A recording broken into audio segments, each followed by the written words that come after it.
Sur ces images, une reconstitution de la grande synagogue de Vilnius en Lituanie.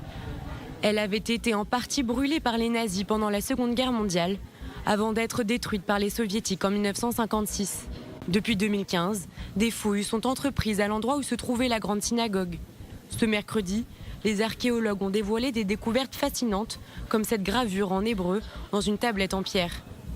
Devant moi, une inscription magnifique. Elle parle de l'Alia. Elle montre le voyage d'un des résidents de Vilnius vers la Terre Sainte au XVIIIe siècle. Il s'appelait Chaim.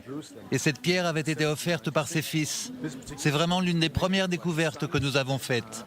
Elle nous montre un aspect de la vie de la grande synagogue pendant ses 300 ans d'existence. Selon les premières informations recueillies, la famille des donateurs était l'une des principales familles rabbiniques en Lituanie au début du XVIIIe siècle.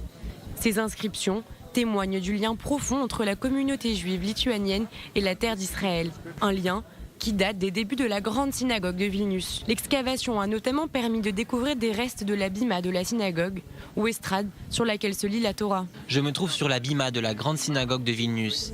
Ici, on peut voir l'endroit où l'officiant, le Chazan, se trouvait et lisait la Torah aux Juifs de Vilnius. Devant moi se trouvait l'une des 4 colonnes qui soutenaient le toit de la synagogue. Derrière moi, un autre endroit important de la synagogue, où nous pouvons observer un sol couvert de multiples couleurs, particulièrement du noir et du rouge. Des découvertes qui représentent un symbole fort pour la capitale de la Lituanie, où se trouvaient de nombreux quartiers et ghettos juifs. En effet, ce petit pays abritait plus de 160 000 juifs avant la Seconde Guerre mondiale, qui ont pratiquement tous disparu depuis la Shoah. Seule une petite communauté de 5000 personnes subsiste aujourd'hui à Vilnius et à Kaunas. Les chercheurs espèrent ouvrir ces vestiges au public dans les années à venir.